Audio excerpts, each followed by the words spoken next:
এটা আমি চেক করছিলাম আপনার দোকানে এসে, তাই না? এটার প্রাইস লিখছেন আপনি 1750 টাকা। আমি যখন এটা উঠাতে যাচ্ছিলাম আপনি আমাকে বললেন যে উঠাচ্ছেন কেন। সব ভোক্তাদেরকে তাই বলেন। 1050 টাকা ছিল এটার দাম, এটাকে বাড়াইছে কত? বাড়াইছেন 1750 টাকা করেছেন। এই অভিযোগটা আমি খুঁজতেছিলাম। অভিযোগকারী ভোক্তা ফোনে আমাদেরকে জানিয়েছে যে এই ধরনের প্রবলেম আপনারা করছেন। 700 টাকা বিক্রি করেছেন। হ্যাঁ, 1050 টাকা জায়গায় 1750 টাকা স্টিকার, এবং প্রত্যেকটা প্রোডাক্টে এটা করেছেন। কমপ্লেন আছে আপনাদের বিরুদ্ধে। যান সামনে যান। আপনি যে বলছেন যে উঠাচ্ছেন কেন, আমার কথা শুনেন।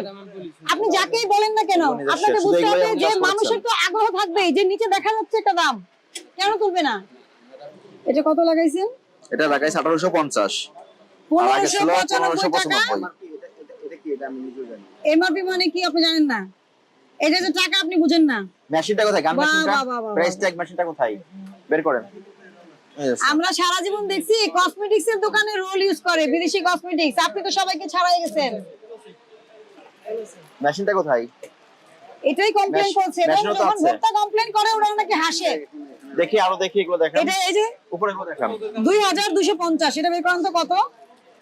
1850 এর জায়গায় 2250। 2250 ভিতরে 1850। এই যে 1850, এই যে 2250। এই টাকাটা তুলে দেখি নিচে আরেকটা আছে কিনা।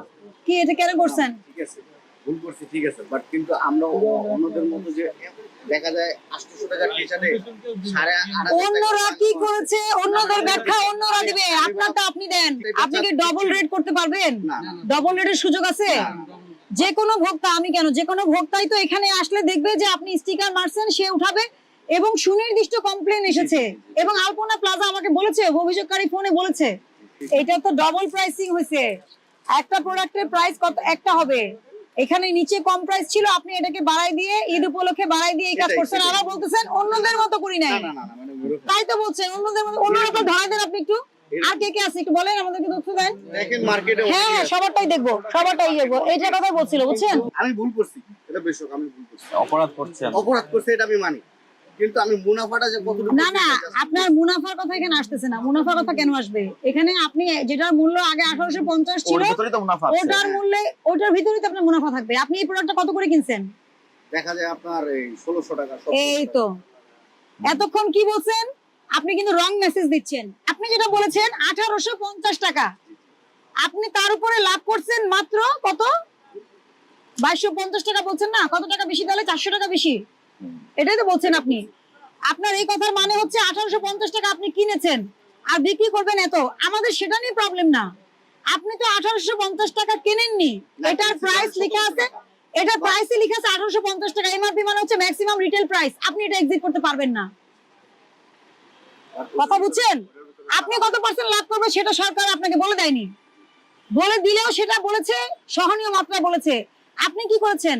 যেটা মূল্য প্রাইস দেওয়া আছে সেটার উপরে আপনি নিজের দাম বসাইছেন। এটা হচ্ছে আপনার ভুল। আপনি মেসেজটা ক্লিয়ার হন, নালে একই ভুল বারবার করবেন।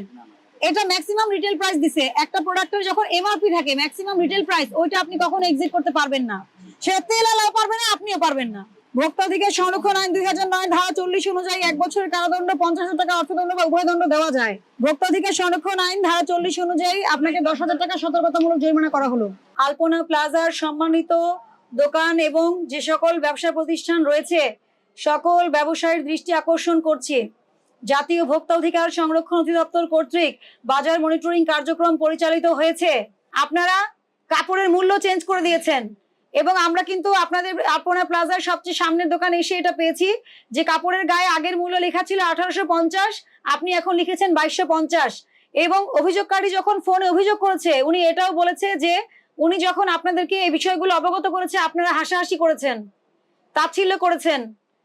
অতএব আপনাদেরকে বুঝতে হবে বিষয়টা কিন্তু হাসাহাসি বা তাচ্ছিল্যের নয়। আপনি আইন ভঙ্গ করছেন। যেটার বডি প্রাইস লেখা আছে আপনি ওই প্রাইস টেম্পারিং করতে পারবেন না। এটা যেমন তেলের ক্ষেত্রে সত্যি, তেমন মোড়কজাত পণ্যের ক্ষেত্রে সত্যি, খাবারের ক্ষেত্রে সত্যি এবং কাপড়ের ক্ষেত্রেও একই রকম নিয়ম প্রযোজ্য হবে। আপনাদের সবার প্রতি সম্মান রেখে বলছি, আমরা সবাই সুন্দরভাবে ঈদ করতে চাই, ব্যবসা সুন্দরভাবে করবেন।